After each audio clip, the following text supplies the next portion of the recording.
because of AI. Because I've seen enough people who wax so dang lyrical about the technology and just don't really care about the loss of jobs or anything else that comes from it.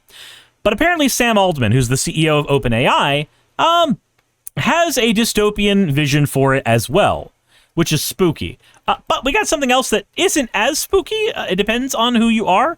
But Dear Revan Hansen says, more Suris and Suris as cats with boobs. Because why not? Yeah, those are in fact cats with boobs. They are those. That said, if you have not already, speaking of Suris and Suris, if you have not already, please consider picking up the channel playmat. It's only $25 over at Fourth Wall. You can pick that up in the description below, and it helps support the channel and what I do, so thank you very fucking much. I would greatly appreciate your support if you could. That's it. Let's see what's going on here. This is on Tucker Carlson's show. Spiritual views. I'm Jewish, and I would say I have like a fairly traditional view of the world that way. So you're religious? You believe in God? I'm not like a literal. I'm not like a literalist on the Bible, but I'm not someone who says like I'm culturally Jewish. Like if you ask me, I would just say I'm Jewish. But do you believe in God? Like, do you believe that there is a force larger than people that created the earth, set down a specific order for living, that there's an absolute morality attached that comes from that God? I think probably like most other people, I'm somewhat confused on this, but I believe there is something bigger going on than, can be explained by physics, yes. So you think the earth and the people were created by something? It wasn't just like a spontaneous accident? You know that you can have a deistic God where there is a creation story, a creation myth of kind, and at the same time, you have people coming into existence effectively by accident. Like that, you have both of those things. Also, can I just say, the concept of by accident when it comes to people, people coming to be, is a weird one from an atheistic side of you. Because, like, if you're an atheist, you don't really ascribe any kind of intent to beings coming into existence. There's no intentionality behind one, group of animals going extinct when they're not able to exist within the atmosphere that they live in anymore because a meteor strikes a planet, right? But they still end up going extinct. There's no intentionality behind it, but it just happens. So like when you say, oh, like the dinosaurs went extinct on accident. Well, no, because an accident implies there was an intent. There was an intended outcome that did not happen. Did you think humans came into being because of accident? Well, no, I don't think that chromosome 2 fusing was an accident, because I don't think that the word accident works here, because the word accident implies somebody intended for something else to happen. But I don't think anybody had any fucking intentions in regards to, moving us away from Homo sapien to Homo sapien sapien at some point. I don't think there was an intention there. It just happened. Would I say that? It does not feel like a spontaneous accident, yeah. I don't think I have the answer. I don't think I know like exactly what happened, but I think there is a mystery beyond my comprehension here going on. Have you ever felt communication from that force, or from any force beyond people, beyond the material? No, not really. I ask because it seems like the technology that you're creating or shepherding into existence will have more power than people. On this current trajectory, I mean, that will happen. Who knows what will actually happen, but like the graph suggests it. And so that would give you, more power than any living person. So I'm just wondering how you see that. I used to worry about something like that much more. I think what will happen, I used to worry a lot about the concentration of power in one or a handful of people or companies because of AI. I used to worry about the concentration of power, and then I was one of the people with enough money to concentrate power, and now it doesn't bother me as much. Yeah. What it looks like to me now, and again, this may evolve again over time, is that it'll be a huge up-leveling of people where everybody will be a lot more powerful, everybody that embraces the technology, but a lot more powerful. But that's actually... You know, it's funny you say that because we've actually done studies on people who use AI a lot, and we get very interesting results, like, psychosis not coming from that, but being definitely linked with that. We get other interesting things like how when people use just a Google search too much, their ability to retain information starts to go down because their brain starts to optimize for finding information as opposed to retaining information. And then when we use AI, those same parts of our brain quite literally start to atrophy because they are no longer having to do the job of information retention because you can just ask the AI. So it just goes, oh, what kind of prompt do I need to use instead? That becomes the pathway that our brain sees as the mode of least resistance. Actually okay. That scares me much less than a small number of people getting a ton more power. Jet says this whole thing is weird, like, but do you believe in a god? But do you believe in a god? But do you believe in a god? Yeah, that's weird to me too. If the kind of like ability of each of us just goes up a lot because we're using this technology and we're able to be more productive and more creative or discover new science, and it's a pretty broadly distributed thing, like billions of people are using it, that I can wrap my head around. That feels okay. So you don't think... It feels okay if I do a post hoc rationalization about it. That seems to be what's going on there. Things feel more okay when I rationalize myself into a position where I'm not actually fucking things around. This will result in a radical concentration in power. It looks like not, but again, the trajectory could shift again and we'd have to adapt. I used to be very worried about that, and I think the kind of conception a lot of us in the field had about how this might go could have led to a world like that. But what's happening now is tons of people use ChatGPT and other chatbots, and they're all more capable. They're all kind of doing more. They're all, able to achieve more, start new businesses, come up with new knowledge, and that feels pretty good. So if it's nothing more than a machine and just the product of its inputs, then the two obvious questions, like what are the inputs? Like what's the moral framework that's been put into the technology? Like what is right or wrong according to ChatGPT? Do you want me to answer that one first? I would. Question? Yeah. So on that one, someone said something early on in ChatGPT when that really has stuck with me, which is one person at a lunch table said something like, we're trying to train this to be like a human, like we're trying to learn like a human does and read these books and whatever. And then another person said, no, we're really like training this to be like the collective of all of humanity. We're reading everything. We're trying to learn everything. We're trying to see all these perspectives. And if we do our job right. So he's talking about a large language model basically stealing everything. So like large language models, they do not learn in the traditional way. Because when you learn something, you have taken the information in, and you have not only taken yourself to a position where you can regurgitate the information, but you can also understand it. Large language models don't have a way to understand things. They synthesize things together in such a way that it looks like understanding on the surface, but make no mistake, it is in fact a smokescreen. Always has been. It is ones and zeros coming out to look like speech. It is not understanding. The idea of the moral framework is something that has to be like literally after the fact programmed in more than anything. Who's Chucker interviewing? This is Sam Altman, the CEO of OpenAI. OpenAI is responsible for ChatGPT. All of humanity, good, bad, very diverse set of perspectives, some things that we'll feel really good about, some things that we'll feel bad about. That's all in there. Like this is learning the kind of collective experience, knowledge, learnings of humanity. Now, the base model gets trained that way, but then we do have to align it to behave one way or another and say, I will answer this question, I won't answer this question.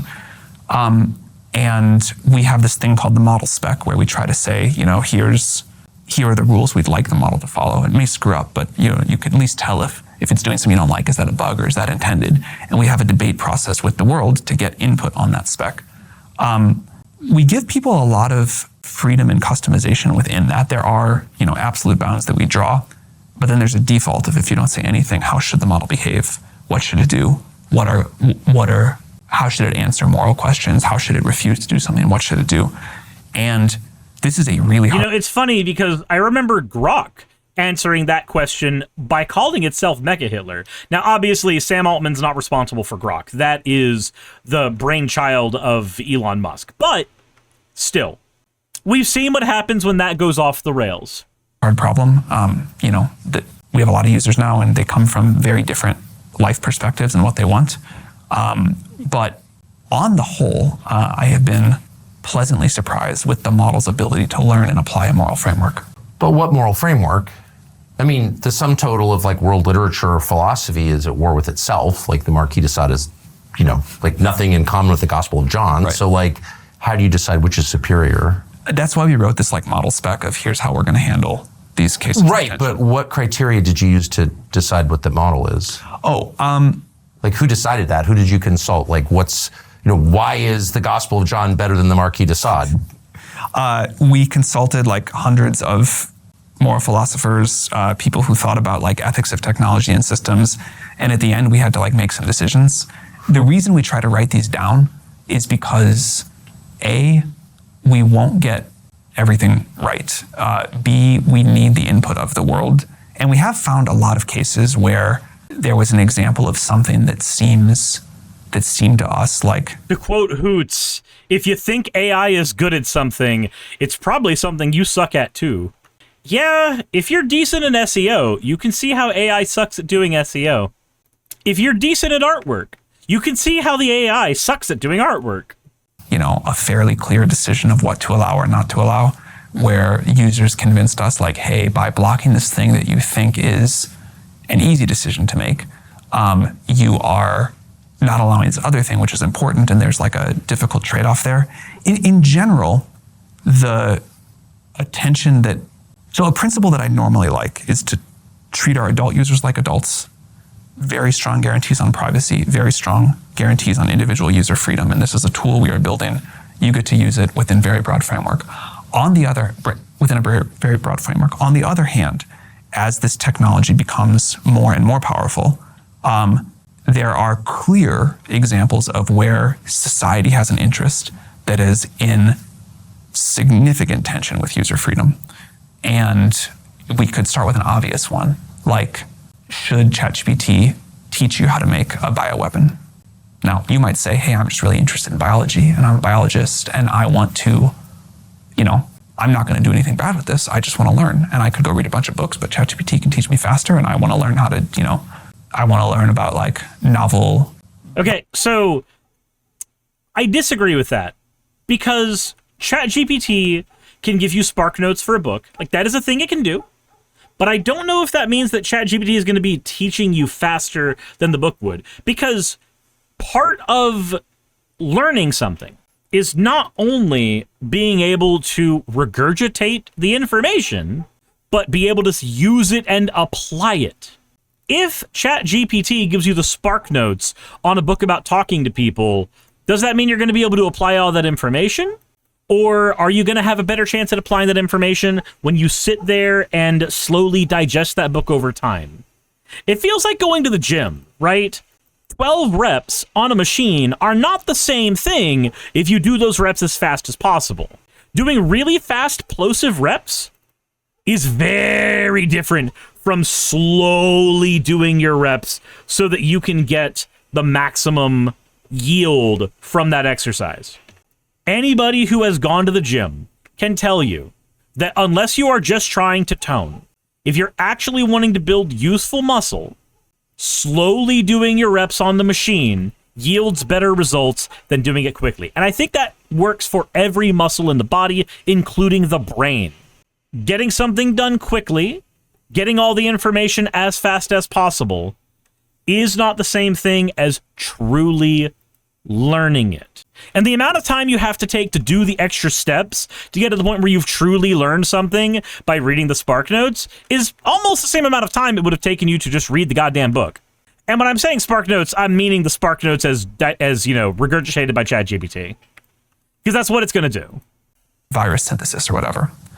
And maybe you do. Maybe you really don't want to cause any harm. But I don't think it's in society's interest for ChatGPT to help people build bioweapons, and so that's a case. Sure, that's an easy one, though. There are a lot of tougher ones. I did say start with an easy one. Well, every decision is ultimately a moral decision, and and we make them without even recognizing them as such. And this technology will be, in effect, making every decision is a moral decision. I don't think so. I feel like my decision to eat ice cream is not a moral decision. I think that's just a decision to eat ice cream. Making them for us. Yeah. And so, well, I don't agree with it'll be making them for us, but it will have to. It'll be influencing the decisions for sure. And because it'll be embedded in daily life. And so who made these decisions? Like who are the people who decided that? Paige says, tell that to the cow. The cow that got milked, that doesn't harm the cow, fuck off. That one thing is better than another. You mean like? What are their names? Which kind of decision? The basic, the specs that you alluded to that create the framework that does attach a moral weight to worldviews and decisions, like, you know, liberal democracy is better than Nazism or whatever. They seem obvious, and in my view are obvious, but are still moral decisions. So who made those calls? As a matter of principle, I don't like dox our team, but we have a model behavior team, and the people who want to... Well, it affects the world. What I was going to say is the person I think you should hold accountable for those calls is me. Like, I'm the public face. Eventually, like, I'm the one that can overrule one of those decisions. At the very least, he's willing to say, like, that's a him thing. At the very least, he's willing to say that, which is better than most. Or our board. And I just turned 40 this spring. I won't make every... It's pretty heavy. I mean, do you think and it's not an attack, but I wonder if you recognize sort of the importance. How do you think we're doing on it? I'm not sure, but I think these decisions will have, you know, global consequences that we may not recognize at first. And so I just wonder. Man, it's weird hearing Tucker Carlson actually be voice of reason here. Like, when he's not sitting there going, but do you believe in God? But do you believe in God? But do you believe in God?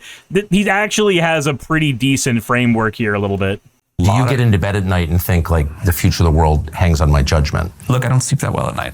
There's a lot of stuff that I feel a lot of weight on, but probably nothing more than the fact that every day, hundreds of millions of people talk to our model. And I don't actually worry about us getting the big moral decisions wrong. Maybe we will get those wrong too. But what I lose more sleep over is the very small decisions we make about a way a model may behave slightly differently. But it's talking to hundreds of millions of people, so the net impact is big. So, but I mean, all through history, like recorded history up until like 1945, people always deferred to what they conceived of as a higher power. Hammurabi did this. Every moral code is written. Wait. Prior to 1945, are you just talking about the Nazis? Because, like, they wore belt buckles that said that God was with us. Like, also, people did genocides irrespective of whether or not they believed in certain gods. Like, that's just shit that happened throughout history. What? Okay. With reference to a higher power, there's never been anybody who's like, well, that kind of seems better than that. Everybody appeals to a higher power, and you said that you don't really believe that there's a higher power communicating with you, so I'm wondering. Okay, no, not everybody. Where did you get your moral framework? Not son of a bitch. Fucking stop. I have tried to pause you 3 times, YouTube. Fuck off. Anyway, okay. So no, not everybody defers to a higher power, Tucker.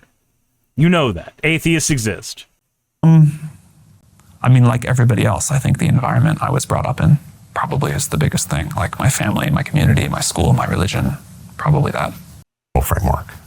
I mean, like everybody else, I think the environment I was brought up in probably is the biggest thing. Like my family, my community, my school, my religion, probably that.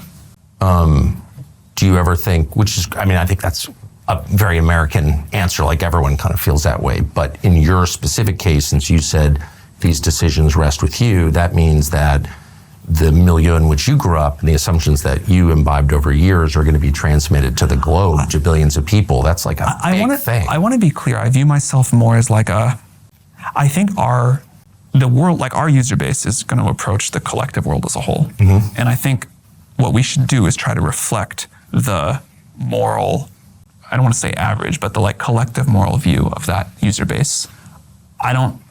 There's plenty of things that ChatGPT allows that I personally would disagree with. But I don't like, obviously, I don't wake up and say, I'm gonna like impute my exact moral view and decide that like this is okay and that is not okay and this is a better view than this one. What I think ChatGPT should do is reflect that like weighted average or whatever of humanity's moral view, which will evolve over time. And okay, so that's also a reasonable perspective. I do think that's actually a reasonable perspective. This is not to say that the CEO of ChatGPT actually based. Like, no, not really. But people, by and large, always think that their method is the correct moral one. Whereas humanity as a whole grows typically more progressive over time. Paige says, won't do the vegan shit because I couldn't be vegan to save my life. I'm just saying there's no ethical consumption under capitalism, only less ethical choices. You keep choosing aquaculture fish over factory farm chicken, or homegrown lettuce versus lettuce from Walmart. All right, I'm just going to say, we're just going to say the thing. You be kind to people, you be ruthless to systems. On an individual level, trying to say that a lot of our actions on like the micro individual level are the actual ones that affect outcomes that matter, it is just weird lib shit. It's like the Captain Planet openings and closings saying, actually, if you make sure that your water is turned off that much quicker, then you'll conserve water around the planet, ignoring the fact that, like, we as single person individuals are not affecting water supply globally in any meaningful way. It's no. Not even doing it. If I decide whether or not to go, no. Actually, I'm gonna be really fucking specific. I'm gonna do it. I'm gonna fucking do it. So my decision to eat ice cream that is already in my freezer is not a moral decision, because the decision to buy that ice cream was already made beforehand, or it was given to me. Who cares? And then that decision, how it was farmed, how it was created, that might have more moral implications down the road. But my decision to eat the ice cream after it's already been bought has no moral weight. No. Absolutely fucking not. I think that is so goddamn reductionist so as to be useless. We are here to like serve our users. We're here to serve people. This is like, this is a technological tool for people. And I don't mean that it's like my role to make the moral decisions, but I think it is my role to make sure that we are accurately reflecting the preferences of humanity, or for now of our user base and eventually of humanity. Well, I mean, humanity's preferences are so different from the average middle American preference. So would you be comfortable with an AI that was like as against gay marriage as most Africans are? There's a version of that, like... There's an easy answer to this. Humanity as a whole tends to get more progressive the more developed society is and the longer we exist as a society of people. If my argument was about the collective opinion on a moral framework, then it's actually an obfuscation to single out a single area and say, well, what about the morality of this area? Because that's not what I was talking about. Like that, there's an easy one for this. Super easy. You already gave yourself the out. I think individual users should be allowed to have a problem with gay people, and if that's their considered belief, I don't think the AI should tell them that they're wrong or immoral or dumb. I mean, it can, sort of say, hey, you want to think about it this other way, but like, I probably have like a bunch of moral views that the average African would find really problematic as well, and I think I should still get to have them. Right. I think I probably have more comfort than you with like allowing a sort of space for people to have pretty different moral views, or at least I think in my role as like running ChatGPT, I have to do that. So what will be the downside? I mean, I can see the upsides for sure. Yeah. Efficiency, medical diagnosis seems like it's going to be much more accurate. Fewer lawyers. Thank you very much for that. But what are the downsides that you worry about? I think this is just like kind of how I'm wired. I always worry the most about the unknown unknowns. If it's a downside that we can really like be confident about and think about, we talked about one earlier, which is these models are getting very good at bio, and they could help us design biological weapons. If memory serves, at least I say if memory serves, but Rhino actually described to me on stream once that the large language machine learning method that is used for things like OpenAI to give us ChatGPT were originally sold to the medical industry. Like, they as a technology, it should be good at bio something, because that's what it was originally pitched for. Engineer like another COVID-style pandemic. I worry about that, but because we worry about it, I think we and many other people in the industry are thinking hard about how to mitigate that. The unknown unknowns where, okay, there's a societal scale effect from a lot of people talking the same model at the same time. This is like a silly example, but it's one that struck me recently. LLMs like ours and our language model and others have a kind of certain style to them. You know, they talk in a certain rhythm and they have a little bit unusual diction and maybe they overuse em dashes and whatever. And I noticed recently that real people have like picked that up. And it was an example for me of like, man, you have enough people talking to the same language model and it actually does cause a change in societal scale behavior. Yes. And, you know. Yeah, that's a little spooky. Like, I'm not gonna lie, I find that as a concept just a little spooky. I don't know, Chad, what do you think? Do you think it's spooky that people talking to large language models start adapting their language to be more like the large language model? Do you think that might cause a sort of weird feedback loop? I don't know. That's kind of where I'm at. That's kind of where I'm at personally. That is a weird thing. Like getting a homogenization of methods of speech. Feels kind of weird, maybe a little dystopian. No. Did I think that ChatGPT was going to make people use way more em dashes in real life? Certainly not. It's not a big deal, but it's an example of where there can be these unknown unknowns of this is a brave new world. So you're saying, I think correctly and succinctly, that technology changes human behavior, of course, and changes our assumptions about the world and each other and all that. And a lot of this you can't predict, but considering that we know that, why shouldn't the internal moral framework of the technology be totally transparent? We prefer this to that. I mean, this is obviously a religion. I don't think you'll agree to call it that. It's very clearly a religion to me. What is your definition of religion? What is your definition of worship? Like, yeah, there are people who are definitely leaning a little too hard into the fucking AI sauce. Absolutely. But how do you get it's a religion from that? How do you get that? I don't know. I don't see that, Tucker. That's a very Christian way to see things. And like, I get it. He's supposedly a Christian. Of course, he's going to see things in a Christian way. Tucker straight up thinks communing with ChatGPT is the same as speaking to God.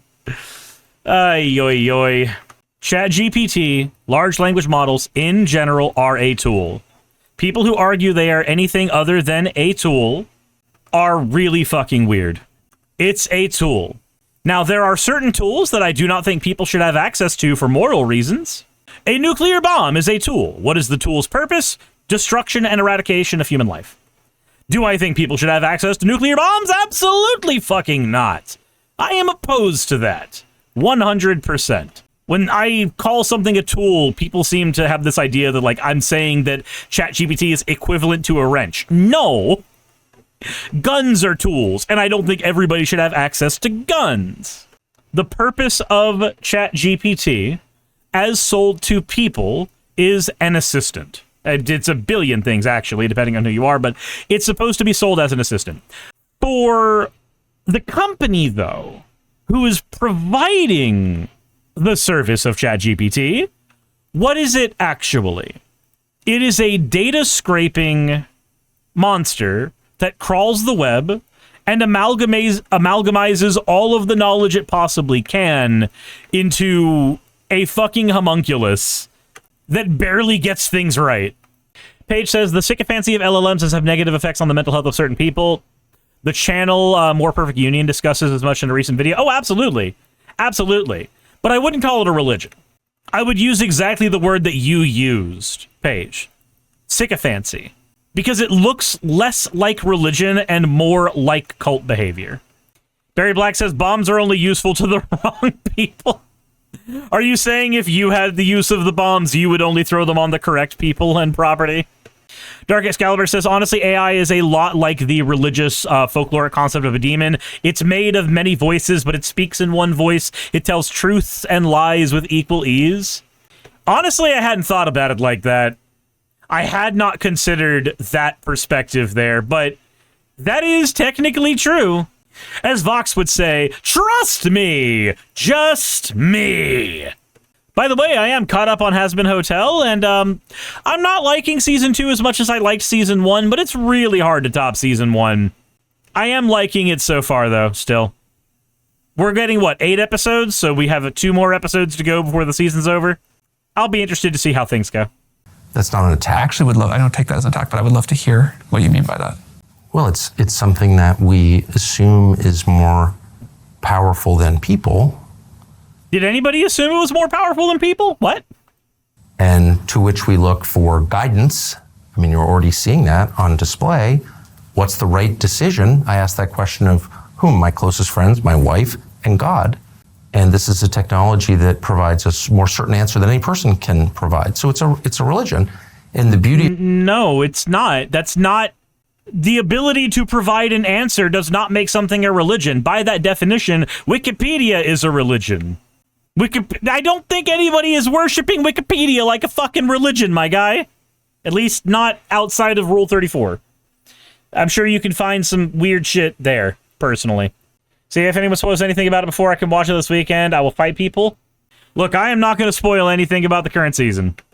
The current season has done some interesting things, is what I will say. You wish ChatGPT wouldn't glaze me or try to bounce on Mideo. I'm just trying to get an answer to a dang question that legacy search engines won't. Honestly, the best use of ChatGPT that I have found is as a glorified search engine.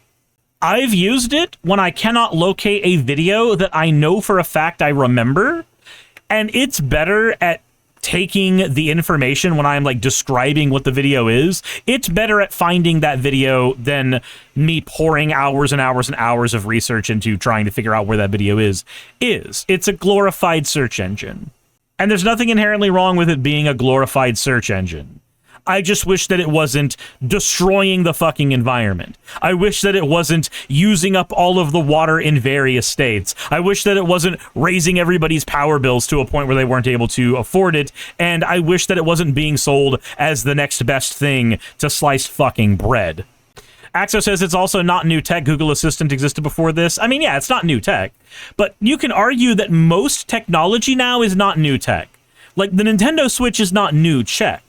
Like, dot matrix handheld screens off of batteries that could process games have existed since before the Game Boy.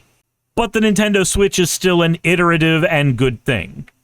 I'm not going to say it's a good thing. Sorry. It is a thing that is an iteration on that.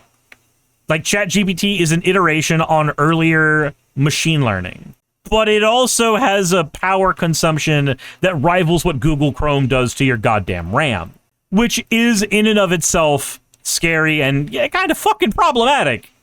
Paige says, I tried that too and it couldn't even find it for me. Yeah, I didn't say it was perfect at it, but it's certainly better at it than I am on manual when I've already exhausted all of my resources.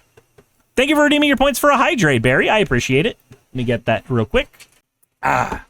Okay. Of religions is they have a catechism that is transparent. I know what the religion stands for. Here's what it's for, here's what it's against. But in this case, I pressed, and I wasn't attacking you sincerely, I was not attacking you, but I was trying to get to the heart of it. The beauty of a religion is it admits it's a religion, and it tells you what it stands for. The unsettling part of this technology, not just your company, but others, is that I don't know what it stands for, but it does stand for something. And unless it admits that and tells us what it stands for, then it guides us in a kind of stealthy way toward a conclusion we might not even know we're reaching. Do you see what I'm saying? So, like, why not just throw it open and say, ChatGPT is for this, we're for suicide for the terminally ill, but not for kids or whatever. Like, why not just tell us? I mean, because, okay, so Tucker, the reason that he's not going to do that, one, he's going to try to protect himself, but two, like, on a more practical sense, if the definition that's been given to you is that the technology is going to use an amalgamate of varying philosophies and varying arguments to come to its conclusions, it's going to do that. Also, it doesn't tend to give one answer. Like, there is no one ChatGPT answer on if homosexuality is good or bad.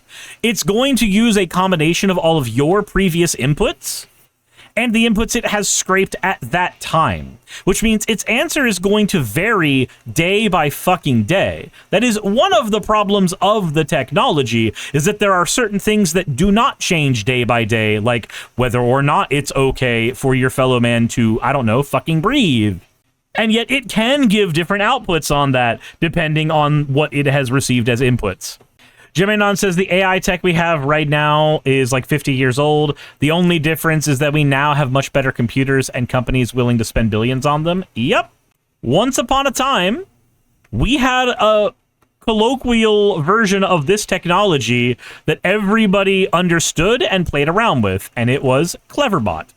That's the same shit. It's the same shit. But Cleverbot was a thing that nerds knew about, or people in high school played with once in a while and then got bored of. ChatGPT is Cleverbot on steroids. It is all the same shit, but more. And certainly with a lot more ethical problems as a result of that scale. Actually, that's a pretty good argument, now that I come to think about it. The problem with AI is almost entirely scale. It is an old technology that was not immoral when it was created and is not immoral now on its own. But when you try to operate it at the scale that OpenAI and Google and various other firms are trying to make it operate, it inadvertently, as a tool, gets used for really fucking horrible behavior.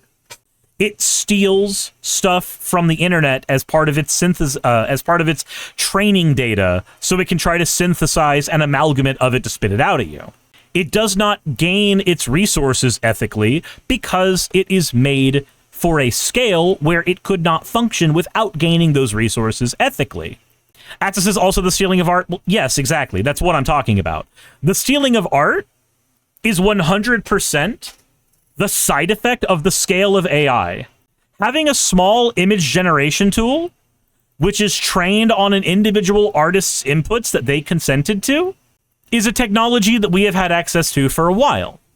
But a technology that can, on the surface, do what looks like creating something ex nihilo, creating it out of thin air. In order to do that, you need a technology that is able to grab that art from people who did not consent.